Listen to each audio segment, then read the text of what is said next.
6 weeks ago, we hopped on a 7-hour ferry to head to Newfoundland. And since then, we've road tripped across the island, checking out different national parks, small towns, and epic coastal scenery as we made our way east to St. John's. St. John's is the largest city in Newfoundland and one of the oldest cities in North America. And over the next couple days, we're going to experience some of its history, colorful streets, delicious local eats, and beautiful views. And our adventures are starting with an early wake-up call.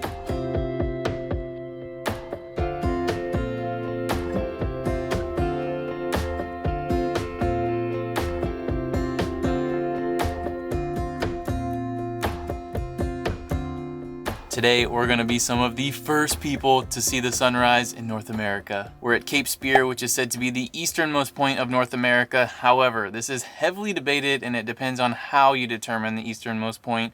Some people say it's in Alaska, which stretches into the eastern hemisphere, while some people say it's in Greenland, which is technically on the North American tectonic plate. So just to be safe, we're gonna say we're at the easternmost point of Canada, and to be even safer, we're gonna say the easternmost point of Newfoundland.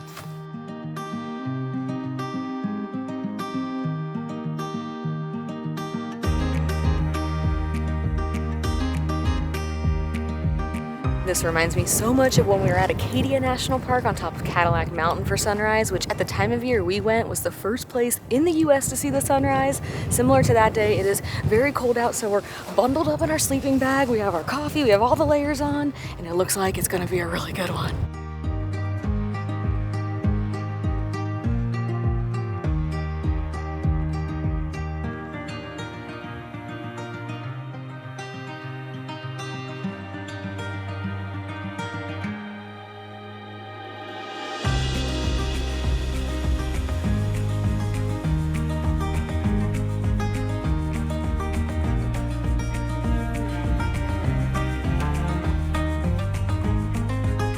The sunrise was amazing, but I think the star of the show are these waves. They are huge.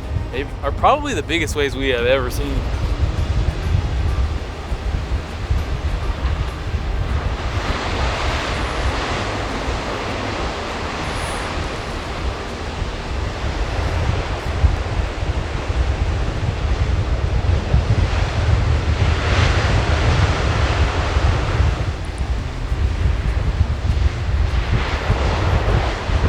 I could seriously stand here and watch these waves all day long. They are gigantic, and when they crash on the rocks, they make this loud, thunderous roar. It is just insane, but we're forcing ourselves to go because we still have a lot more that we want to see today.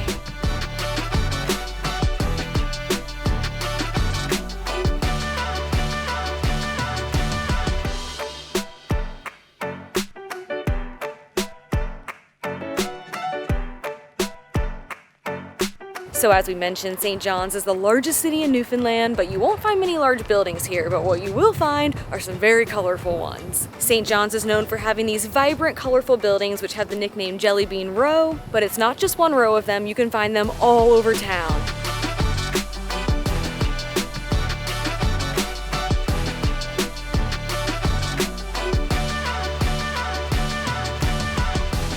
So there are a couple different theories on why they paint their houses these bright colors. One is that decades ago, fishermen would paint their house the same bright color as their boat. That way they could spot their house through the fog. Another is that it was done in the 70s to help revitalize the town and add some fun and color. Whatever the true reason is, we love it.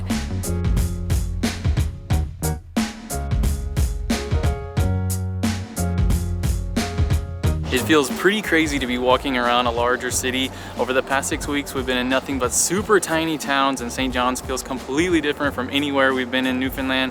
Even though it is bigger here, it still feels like a smaller city type feel where it's very walkable. The downtown area has a bunch of shops, restaurants, and bars, including a whole street dedicated to bars and pubs called George Street. And if you drink, one thing you should take part in on George Street is a very famous Newfoundland ceremony called a Screech-In. This is where come-from-aways or non-Newfoundlanders can become honorary Newfoundlanders. You recite some local sayings, kiss a cod, and take a shot of Screech, which is a rum with 40% alcohol. It kind of reminds us of the sour toe cocktail in Dawson City, but trade the frostbitten toe for cod lips. We don't drink, so we're gonna pass on it, but if you do drink, you gotta do it.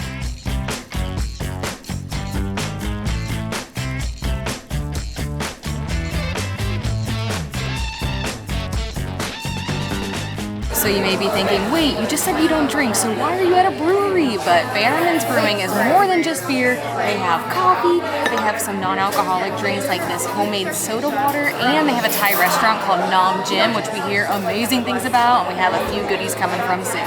First up, we have crispy pork belly. Hubba hubba. Oh, baby.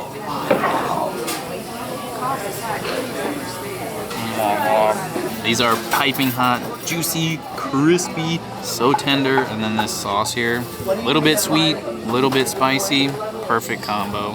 Oh, it melts in your mouth, that's delicious. And next we have their sticky wings, which is covered in peanut, praline, fresh herbs, and fish sauce. Oh, crispy on the outside, holy smoke. Being covered in peanuts, they have a big time peanut flavor.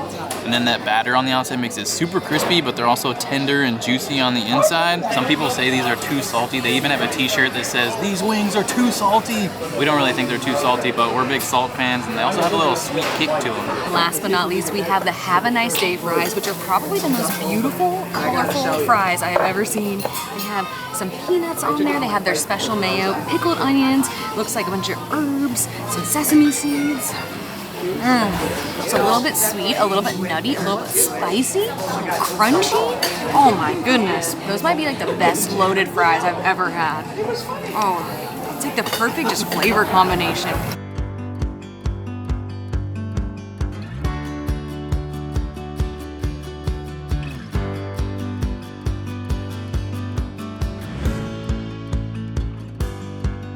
Next up, we've come to the Rooms, which is a very popular museum here in St. John's, and it houses the province's most extensive collection of art, artifacts, and historical records. There are tons of cool things in the Rooms to check out, literally. Touch an iceberg. We miss the icebergs here, so I'm gonna touch one. Wow, look at that. It's heavy and so cold. There are a variety of exhibits like an Irish history exhibit on wildlife and indigenous history, multiple art galleries, a fantastic finds exhibit where you can see archaeology discoveries found in the province, plus an exhibit on Newfoundland's military. You get to dress up in old-time clothing. Awesome. I've dreamt of this.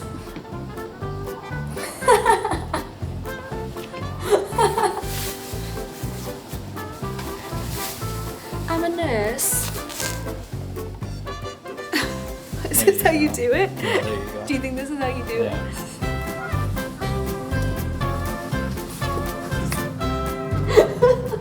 But besides the exhibits, the building itself is super neat.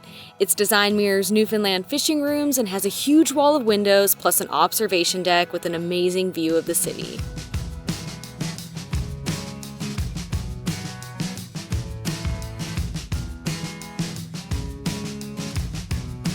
For our final stop of the day, we're heading to Signal Hill, and while you can drive there, we've decided to hike there instead on the North Head Trail, and the first part of the hike is taking us through the Battery, which is an area of town that has these narrow streets and colorful homes that are all tucked up into the cliffside.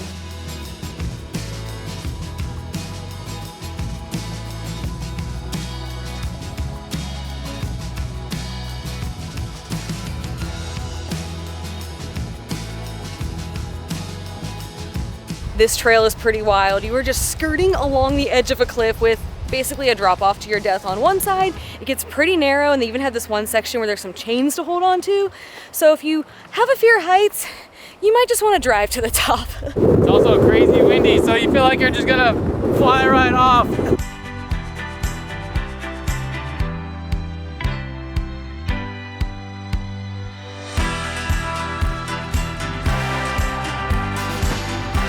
My shirt just keeps flying up. I'm almost flashing everyone. Just gotta tuck it in.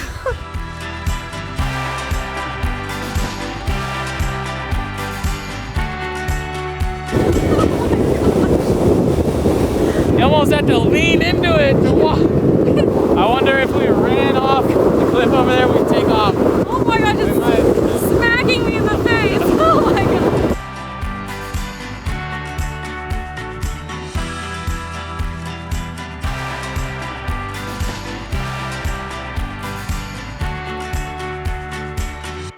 We made it without flying over the edge.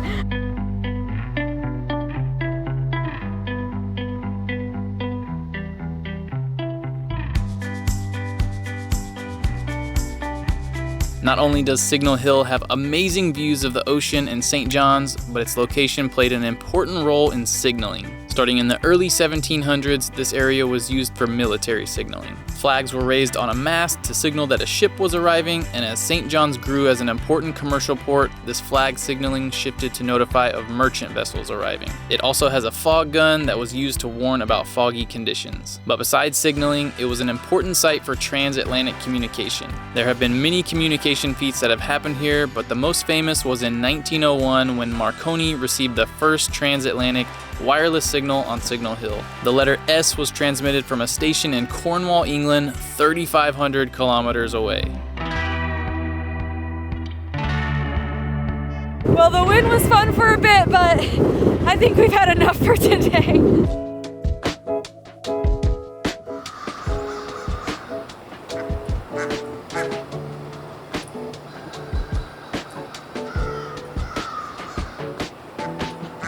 This morning we're exploring Quidi Vidi, which is a quaint historic fishing village that's tucked into a narrow harbor less than 10 minutes from downtown St. John's. Not only is it known for being super picturesque with all these colorful fishing stages, but also for a couple very popular businesses like Quidi Vidi Brewing, which is famous for its iceberg beer made out of water from the icebergs that float to Newfoundland, and for Mallard Cottage, which was built in the 1800s and is one of the oldest residential structures in St. John's. Today it is a well-loved restaurant that is said to be one of the top 20 restaurants in Canada and was even visited by Anthony Bourdain. We actually had brunch there a couple days ago and it was amazing. The interior has this cozy rustic vibe, and for brunch we got fish cakes and a brisket eggs benedict, and both were incredible. I am fully convinced that they flew this brisket in from Texas. There's no, they had to have. This is so good. And I'm a brisket snob. But our favorite part was that on the weekends, they have a cake table. So how it works is you can buy a small box or a big box and stuff it with as many desserts as you can fit in there. So we're gonna pack this thing as much as we can get.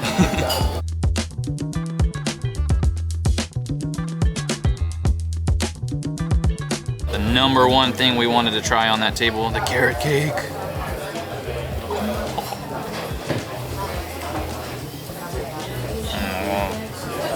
It was definitely more than we typically spend on food, but everything was very high quality and we absolutely loved it.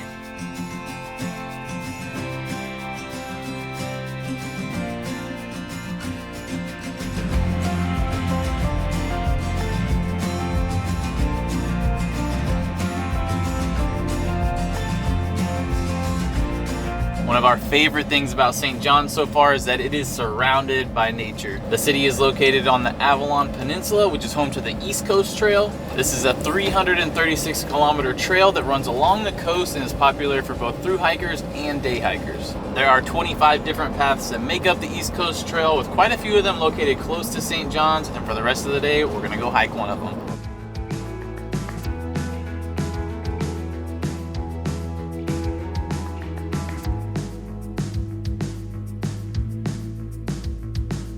We had such a hard time deciding which trail to hike today because all of them look incredible, but we ultimately decided on the Stiles Cove path, which is going to be around 15.7 kilometers round trip. And just from the first few steps, it is insane. We have these massive waves just crashing on the shore. There's a cove up ahead. I can see some crazy cliffs off in the distance. I think we picked a good one.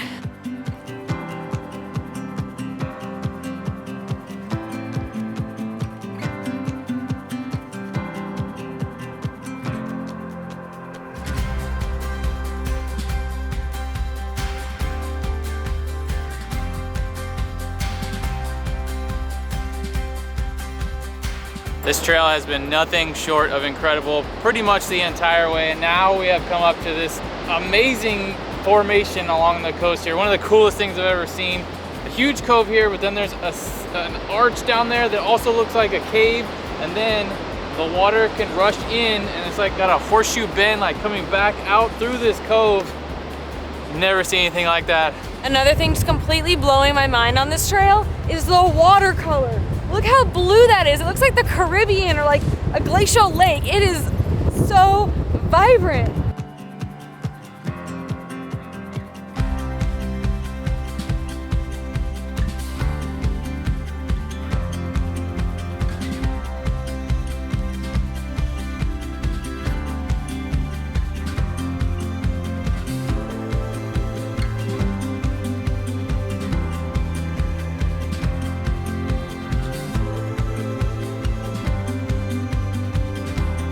We have made it to the turnaround point of the trail, and it ends with this majestic waterfall cascading down the cliffs and spilling into the ocean. Also, we've seen some pretty gnarly waves since we've been in the St. John's area, but the waves right here might be the most intense we have ever seen. They are exploding into the air and then flying over the rocks. It's like the power of the water in this one spot is just mind-blowing.